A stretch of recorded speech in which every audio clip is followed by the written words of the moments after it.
Hello everyone, and I wanted to take this opportunity to provide an overview on these works relating to educational support surrounding chronic kidney disease and chronic kidney disease and a qualitative inquiry. This work has been accepted as an abstract within an online abstract or an overview of the works, wherein it will be made available from around mid-October 2022 through the American Society of Nephrology website. And basically, I thought I'd take this opportunity to provide an overview on behalf of the Renal Patient Support Group, the RPSG. This outline will be made available through the Renal Patient Support Group or the RPSG. So if you're hearing this now, basically it will be available. It will be you'll probably be hearing it through the RPS through the Renal Patient Support Group on one of the YouTube channels aligned to the Renal Patient Support Group RPSG, and potentially through the other social media platforms. So this is works that was collaborative between two academic institutions, two social media platforms, and three academic institutions, two social media platforms, and two additional organizations. One relating to healthcare, being where a collaborator had involvement from the National Health and the North Bristol NHS Trust or NHS Trust in Bristol, England, UK, and a colleague where they collaborated from their sort of involvement, a retrospective involvement from Quality Insights Renal Network 5 from the United States. And basically, I'm going to provide an overview in context of this work. So the aims around this work the aims and objectives of this work was to include sort of a following include the following to understand how healthcare and education for chronic kidney disease patients encourage patients to take ownership of healthcare.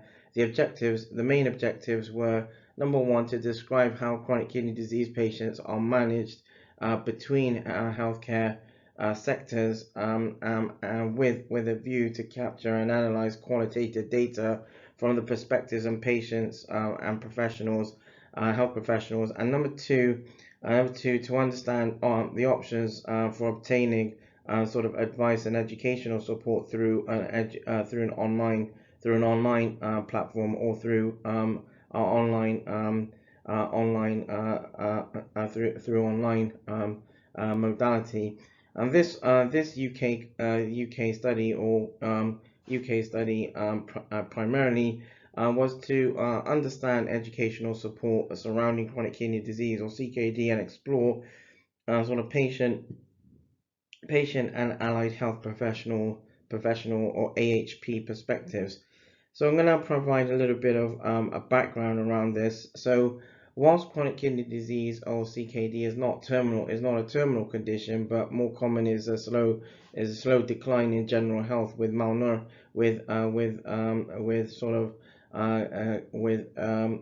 wherein there are issues relating to biochemistry and hematological parameters. There can also be sort of progressive metabolic or electrolyte disturbances, and so whilst patients have chronic kidney disease, patients can have chronic kidney disease or fall into chronic kidney disease. At the same time, at population health level, patients or individuals, patients generally are living longer. More awareness and local solutions through community and through social media platforms can help inform and deliver health improvements for chronic kidney disease patients. There's works by Mohammed and team in 2014, and Collins and team in 2009, and others, and who highlight different aspects in relating to how sort of the how social media or online in how online sort of how online support can be sort of can be helpful to cohorts or individuals and cohorts relating to different health conditions. So also in those patients who potentially have not yet developed, for example, end-stage renal disease or end-stage ESRD, and the inclusion of service users the inclusion of service users is growing or has increased, at least since the approach to identifying a particular answers to healthcare relatable issues. They generally whilst the inclusion of service users is growing surrounding that, it has not been what has not been evaluated, or it has not been evaluated or contextualized, is in regards to chronic kidney disease and educational provision through social media platforms. And there is some literature sort of highlighting that has highlighted the sort of the importance of different modalities in relating to approach to healthcare education, from different different disease and conditions, but also how different health professionals across different different workforces in healthcare, how their involvement has helped, can also be helpful in part of the provision. So I'm now going to talk a little bit about the role of education. So there is evidence to suggest that more health promotion in the community can also support some of the educational complexities relating to health and disease. In a mixed method and triangulated research approach, 3 academic institutions, 2 health departments, and 2 actual indigenous organizations collaborated to identify workforce capacity in remote communities through innovative education. A need was identified to educate the educators in context of the chronic care model and in using a population health approach. The training needs analysis identified very little difference between the education and training needs across the rural and remote health disciplines, and it was perceived educators managed chronic disease well. However, found prevention and early detection sort of at the hard end of aspects aligned to service provision. and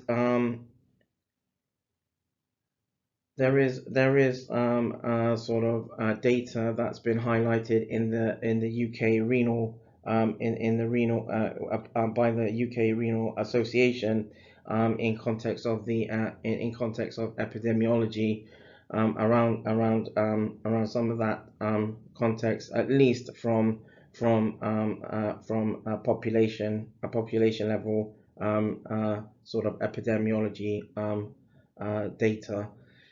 Um, Collaborative patient-centered education could promote the active participation of each discipline in patient care.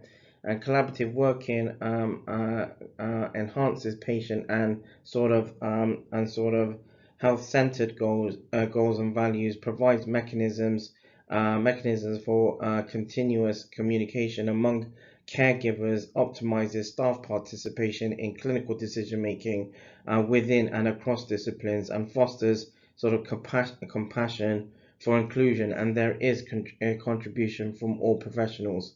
There's works by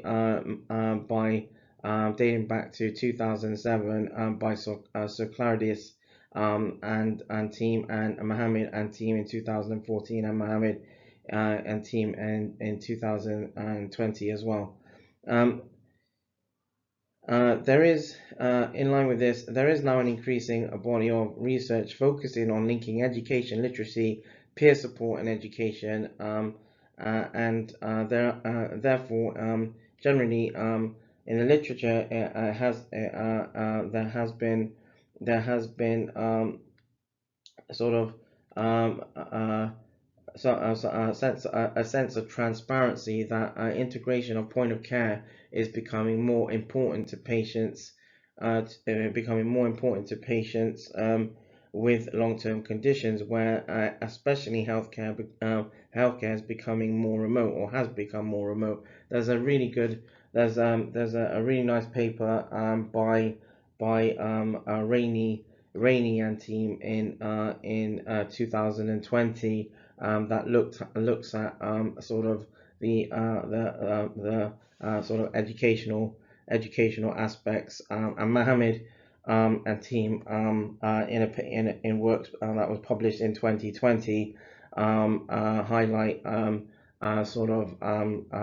some data in context of sort of understanding how social media platforms can be used by approaching members within social media platform with to identify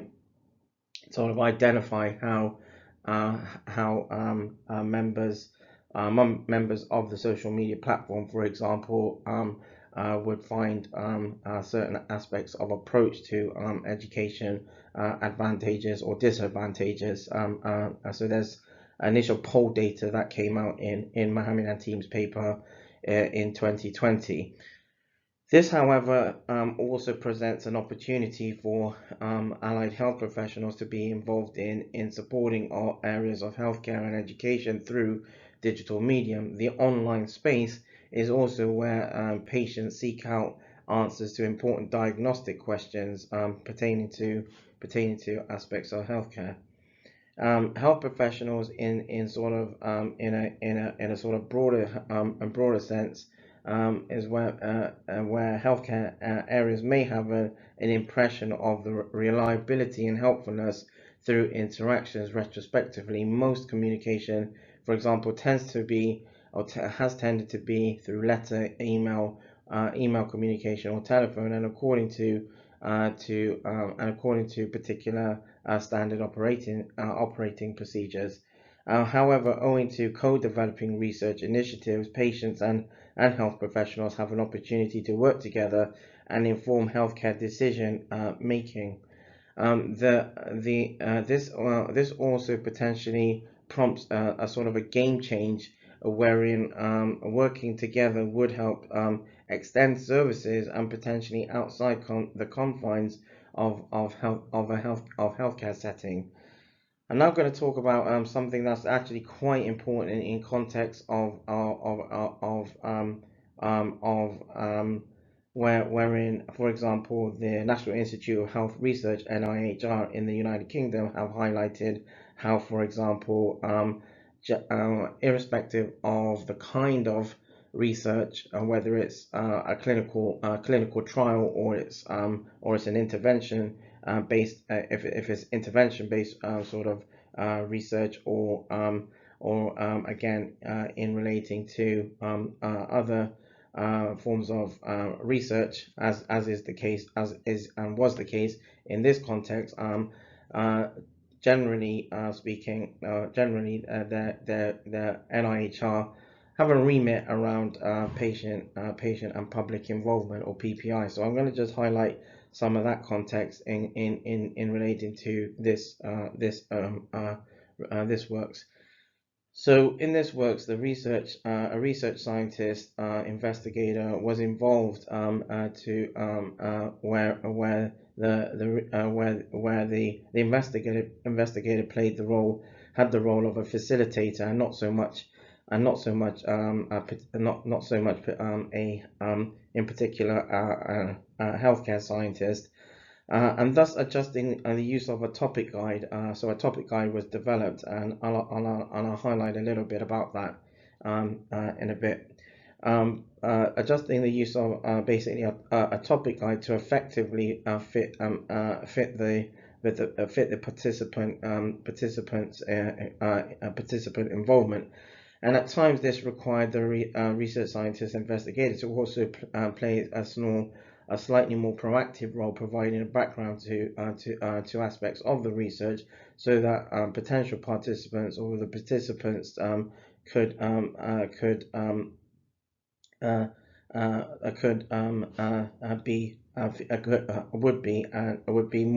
would feel more inclusive, and then also in meeting the inclusion and exclusion criteria to help inform the sequence of activities. The justification of using a sort of a qualitative methodology versus a quantitative methodology in context of this research was that the design tends to qualitative methodology lends itself well to help answer sort of detailed questions. There's a publication by there's a book publication by someone called Stuart McLean. It was a book publication relating to qualitative methodology, and the book generally highlights different sort of aspects of qualitative research. And in context of this research, that publication around qualitative methodology was referred to. And similar methodologies have also been used to help answer questions relating to healthcare education, and there's works by Tonkin and Krein and team in 2015, and again some works that have been some aspects of works have been highlighted by Rainey and team in 2020. So through co-development, the research scientist investigator organized two high street community workshops in a city called Bristol City in England, UK, and patient and public involvement had been an important mechanism involving patients to thus streamline focus and research rigor throughout this research or this work. And as part of the investigations, there were 13 members, team members, and seven were moderators from the Renal Patient Support Group, or the RPSG, and 6 were from the Kidney Disease and Renal Support Group, or KDARS for kids, who attended 2 high street community workshops. And basic evaluation and feedback provided high understanding of patients' perspectives surrounding access to healthcare education to focus the research. And the workshops were co-developed between patients, researcher, and co-founders of between the 2 social media platforms. Again, the RPSG and KDARS in context so that aspects of the investigation could move forward. So following the workshops, a topic tagging activity was implemented between the two social media platforms. Following the workshops, two topic tagging activities were co-developed, and a third renal workshop event in collaboration with the Renal Patient Support Group, RPSG, and KDARS took place in October 2019, where topics between the two global social media platforms were co-developed, having understood the aims and remit between the RPSG and KDARS. Tags were co-developed against 14 different topics, having extensively investigated over 1 month. In context of this, the different topics were tagged over 1 month between March and April 2020, and looking at the most popular sort of themes or terminologies that were being used in between the two social media platforms. Topic tags were then tagged for 2 weeks per social media platform, i.e. 2 weeks where one of the co-investigators looked to topic tag the different themes within the Renal Patient Support Group, the RPSG, which represented the online adult population, and then where one of the co-investigators also spent 2 weeks through topic tagging through KDARS, the Kidney Disease and Renal Support Kidney Disease and Renal Support Group, or KDARS for Kids, the online pediatric or young people social media platform.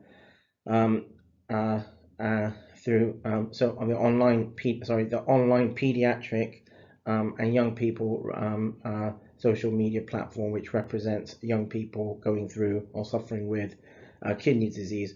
And so topic tagging had been used in research conducted in similar research where data in similar research by Murison 2005, Sivian and Pratt 2007, and Zhong in 2021. Now I'm now going to take a little bit of time talking about the highlighting some aspects relating to the ethics and the interview guide in relating to this research. So to begin with, around the ethics, so General Data Protection Regulation, or GDPR 2018 guidelines were implemented to ensure best practice surrounding confidentiality, data protection, and compliancy.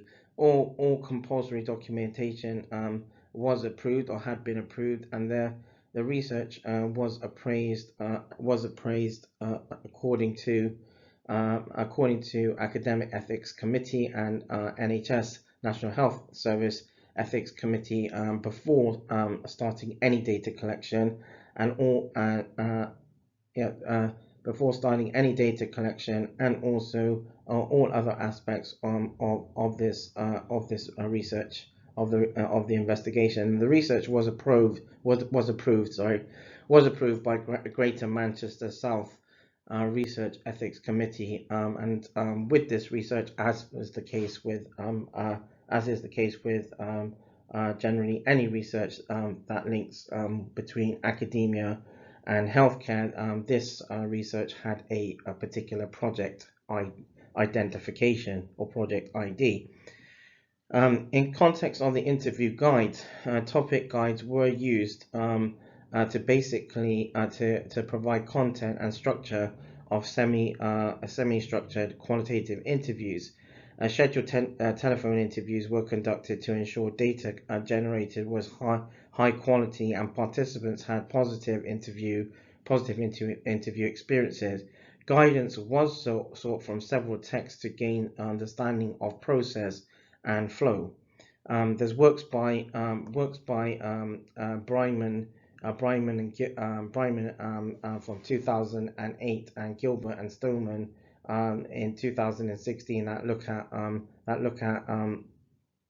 sort of aspects relating to guidance around excuse me, around developing sort of topic guides for aspects of interviews, etc., and to ensure academic rigor.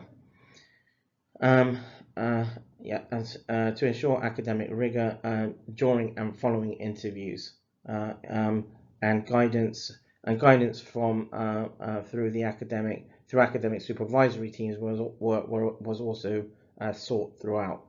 Telephone interviews. So this research implemented telephone interviews versus online interviews, and mainly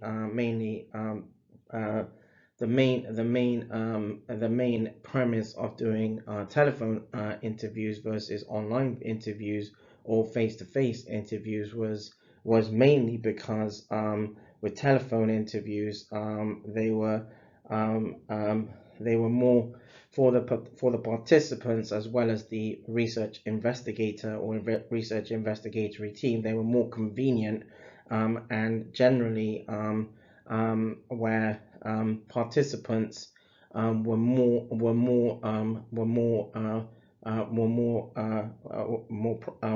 likely to provide the sort of an overview in context to particular questions that were put forward toward them. The research scientist investigator also informed that interviews would be recorded and highlighted the sort of formality of the interview process according to literature, what had been documented in literature, and to help reduce interview bias. Participants were informed that it would be important to provide and to highlight views in relation in regards to long-term conditions according to literature and healthcare, and it was hoped that the research would reflect these perspectives, and the topic guides were implemented as instruments, included a closing discussion with which reflected on different themes and points raised during interviews, provided an opening for participants to reflect on the content. Participants were provided the research scientist, investigator, and research team contact information, and were informed they would receive a summary following a research completion. In related to this context, there were several sites and sort of organizations approached initially in context to identify participants, and those included, for example, where participants and where participants from particular cohorts represented the following organizations. So, for example, the local clinical research networks helped identify general practitioners and or nurse practitioners in the southwest England. And the Royal College for Physicians, or RCGP, also helped identify GPs. The Institute of Biomedical Sciences helped identify biomedical scientists with clinical chemistry background. The Association for Clinical Biochemistry helped identify clinical and consultant scientists. The North Bristol NHS Trust helped identify renal clinicians and chief administrators for the RPSG. And the chief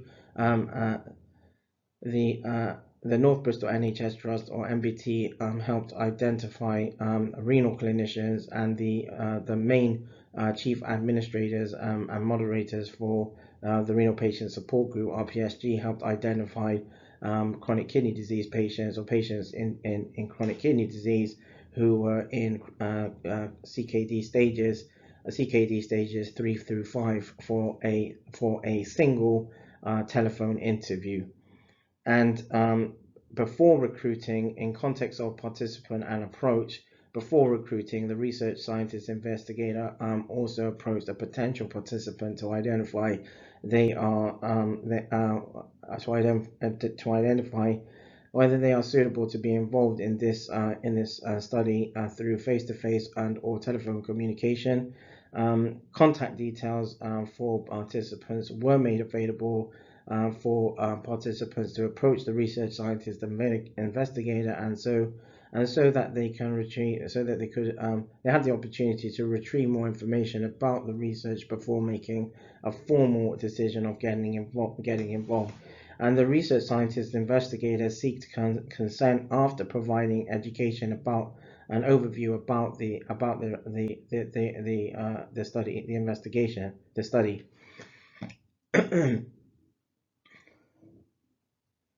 So, in context of the recruitment, I've highlighted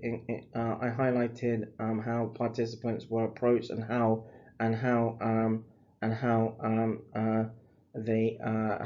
potential participants had access to information as to whether they had any further sort of queries, etc. They can approach the research scientist investigator. So, in context around this, the research scientist investigator established whether a potential participant would be suitable to be involved in this investigation through primarily telephone or email communication, and provide potential participants had the opportunity to ask questions about the investigation. The primary investigator also informed participants that the research will only be used for research purposes only, and a research introductory flyer, information sheets, topic guides, and consent forms were also made available before recruitment. There was no randomization process in the recruiting of participants. What was implemented is something called quota sampling, which allowed the research scientist investigator to ensure that there was an equal proportional representation of participants depending on age, race, gender, and based on education. And there is works by Bowling from 2014 in context of how investigators can seek to ensure that there is general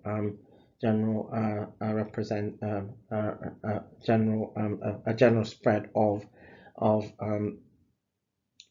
participants in research.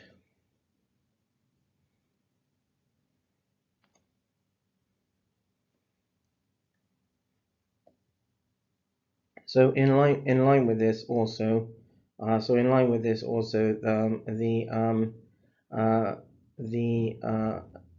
information so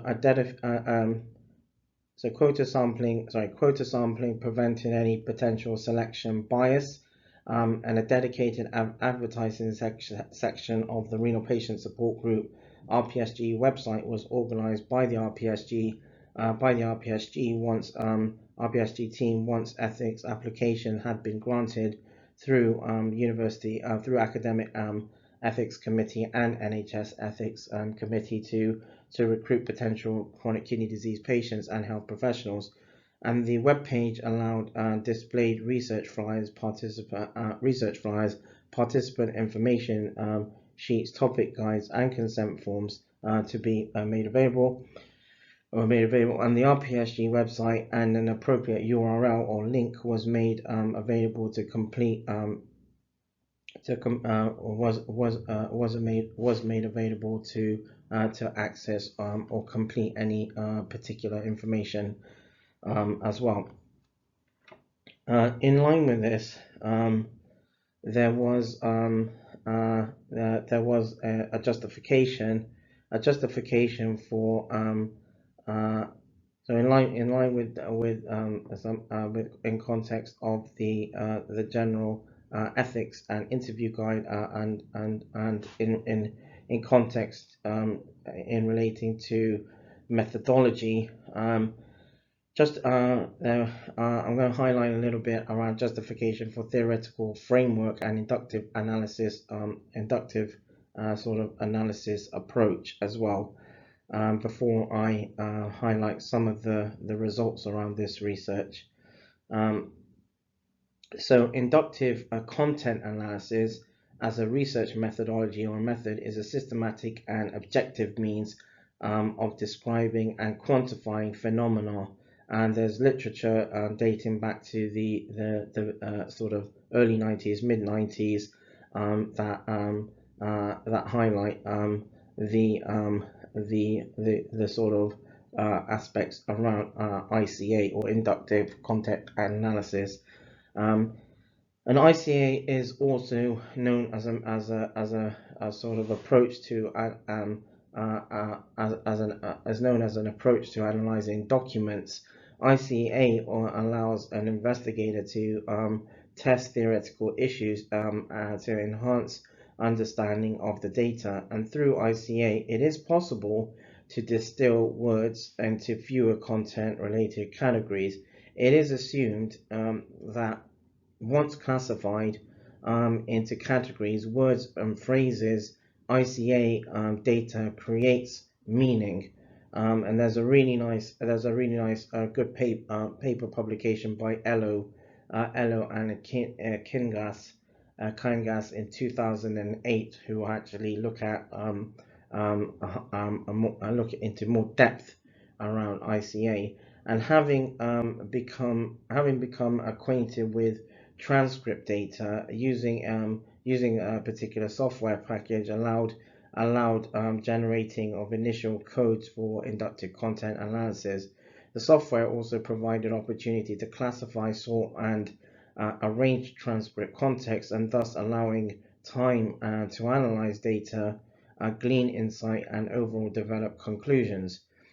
Using So through the software, there's an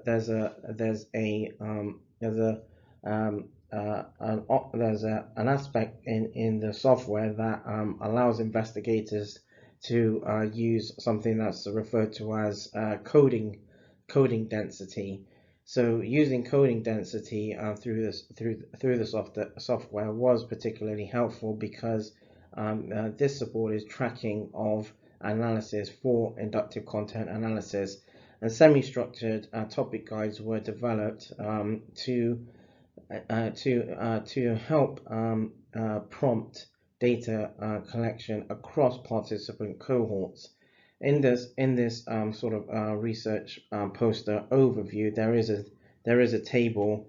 There is a there is there is some context around this in relating to in relating to the data.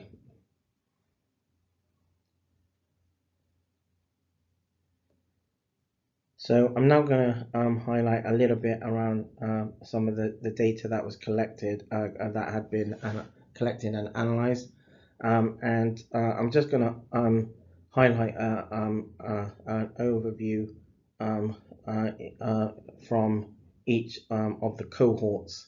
There are several themes that had been identified, but again, I'm just going to I will highlight just a few from each cohort. So, in context of general practitioners, I'm going to highlight some context in relating to I'm going to highlight in context some context in relating to understanding of chronic kidney disease and perception of kidney healthcare. So the direct quote here is, for example, there are many people also who would not understand despite leaflets, and what the hell is CK, what the hell CKD is, and what is good for them. Wider health professionals who have expertise, where patients can visit or contact, would be more proactive. Relating CKD 2, CKD stage 2, GPs code it according to what has been conveyed by healthcare scientists in the laboratory, but because it does not have a physical impact on patient, it only gets described as a problem in patient notes and not much else. And in line with the direct quote, the inductive content analysis aspect around this is thus. So there is a significant number of patients who do not want to understand what chronic kidney disease is and what lifestyle changes are required. There are many people also who so there are many people also who would not understand despite leaflets and what is good for them. The GP here, the general practitioner here, suggests, as others, that it might benefit to chronic kidney disease patients that they have access to health professionals with specialist knowledge to help understand different disease stages, and at what point treatment needs to be escalated. And in context around that, around the ICA, inductive content analysis, there is literature by Jones and team in 2019, and retrospectively by Armstrong and team in 2009, which actually look at more around the understanding or context around kidney healthcare in that context.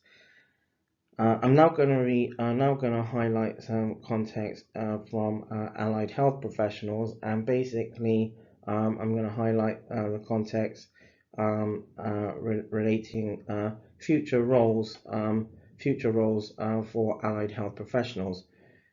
So the direct quote here is, for example, if a chronic kidney disease patient was in accident and emergency setting, and they were known in GP land by general practice in general practice, in that regard, it would be useful if an A&E clinician could get laboratory context directly from summary care records, and then absolutely it would be useful for patients and professionals to have a smarter understanding of from allied health professionals relating lab investigations and parameters.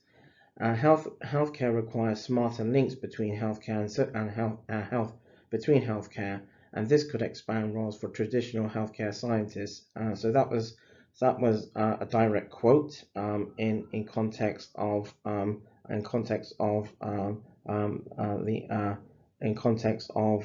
of the allied health professionals, and particularly healthcare scientists who had been involved in one of the interviews. Context of the ICA, the inductive content analysis around this.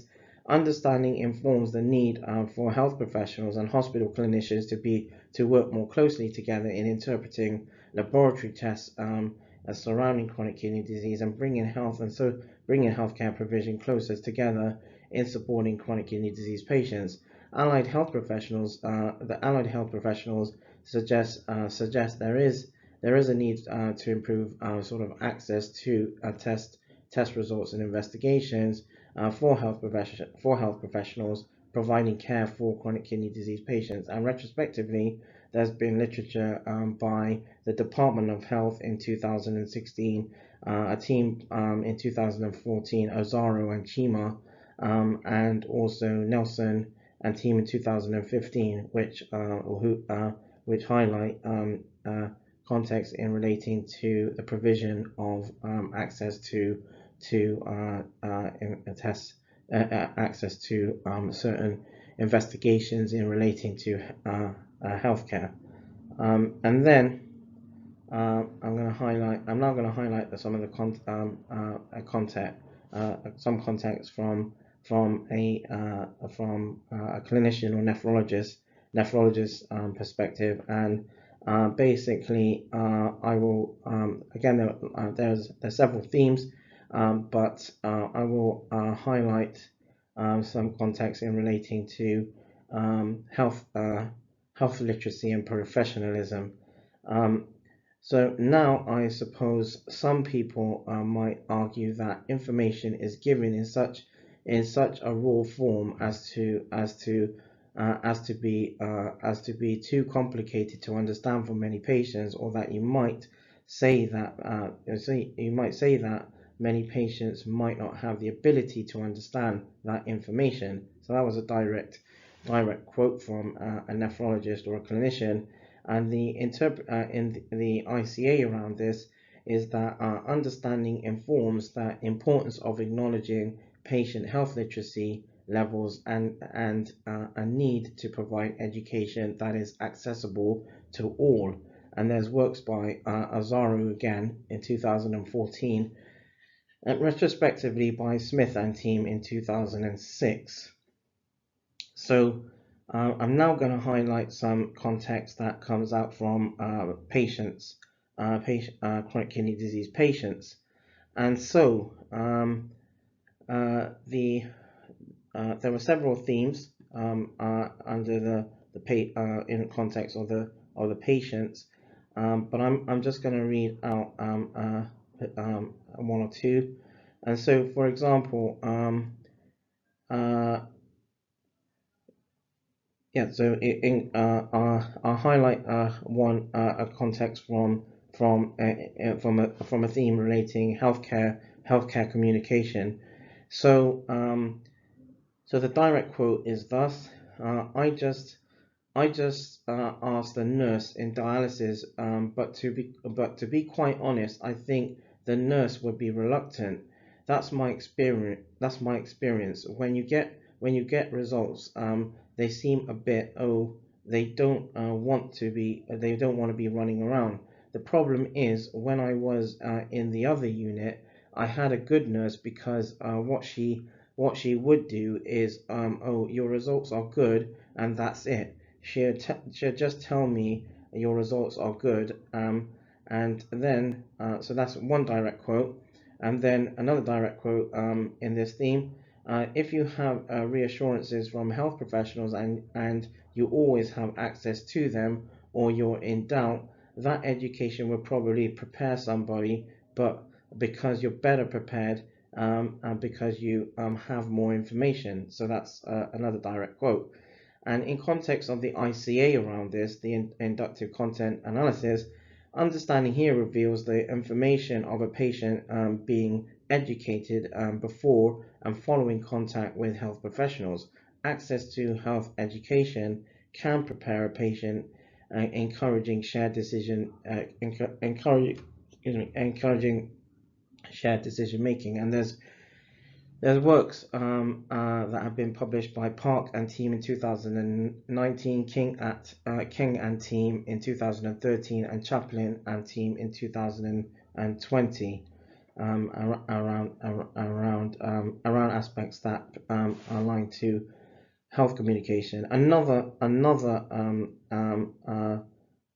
theme I'll highlight is influences on willingness to take ownership of healthcare. So the direct quote around this is that I think patient view has made a massive improvement, and a bit of an odd one, I think, social media.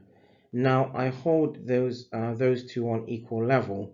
I could not pick a favorite, so I'll tell you why. In terms of patient view, I can access my blood test, and I do every time I have a follow-up. A couple of days after I check my a checkup, I go through my blood test and make sure that I'm happy with everything. So that was a direct quote, and the inductive content analysis around this is that it is key to have links between patient accessing test results digitally following medical appointments. Patient view, for example, is secondary care specific. The patient did not indicate whether access to health records should be between primary or secondary care or healthcare sector specific. By encouraging education across health disciplines, this would reduce inequity, increase influence on taking ownership, and improve overall healthcare in the chronic kidney disease population. And there's research that goes back to 2010 by Howell to 2010, and the UK Renal Association, or UKRR, from 2020, that have some context in relating to where patients have access to their tests and investigations, but also how that influences a sort of a willingness to sort of take ownership in context of overall healthcare. So I'm now going to highlight some conclusions around this. So after documenting interviews were critical in generating themes in preparation of ICA implementation. This was achieved by conducting 19 telephone interviews between 4 cohorts. Interviews were conducted with a requirement to respond to opportunities offered by each interviewee. There were some overlaps or relationships relating qualitative data analysis between themes, and this was evident in both health professional and patient cohorts. Healthcare education, kidney care, and nomenclature is continuously developing, and it must be appreciated that patients should be armed with appropriate context so that they are able to have the communication and discussions with allied health professionals and broader service providers. Um, there is scope for education development initiatives focusing on allied health professional involvement, but there needs to be a coordinated effort between service providers, service users, to understand where this can complement and improve chronic kidney disease care, to focus aspects of education provision aligned to aspects of healthcare. Now, in this works, there are in this poster presentation, or this overview, there is a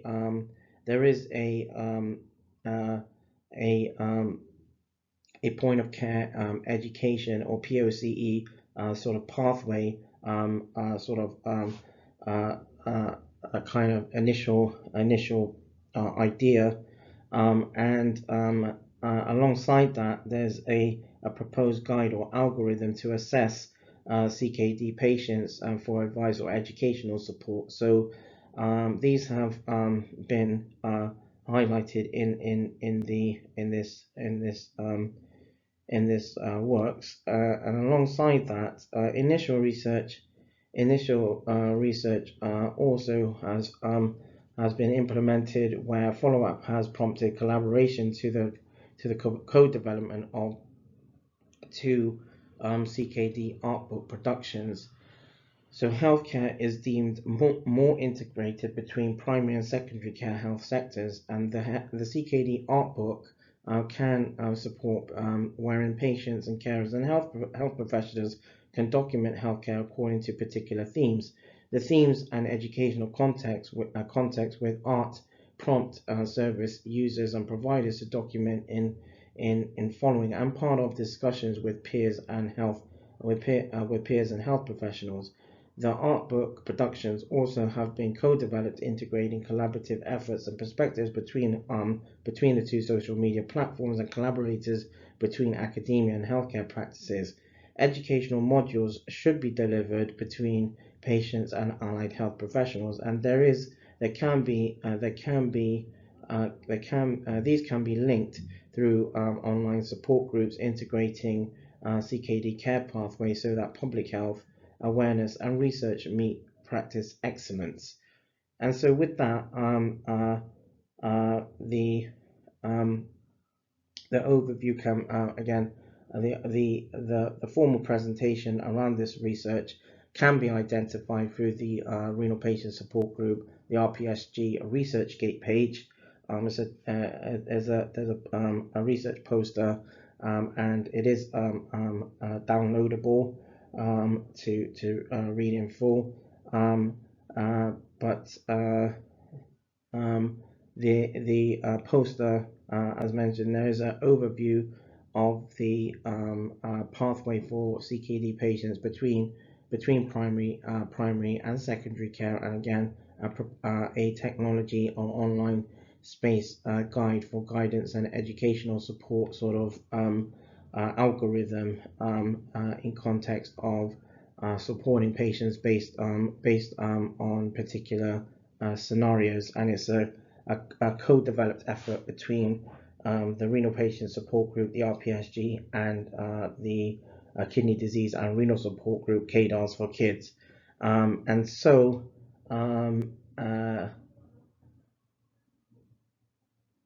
yes, and so with that, I'm going to draw this podcast or this overview to a close.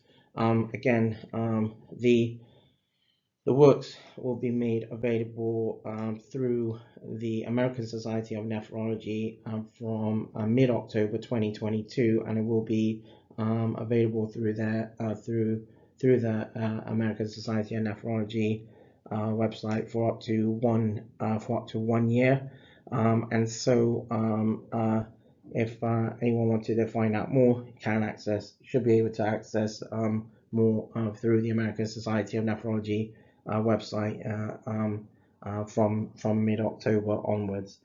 So thank you for taking the thank you for allowing me the opportunity to provide this overview around this, and hopefully it's been of intrigue. Thank you.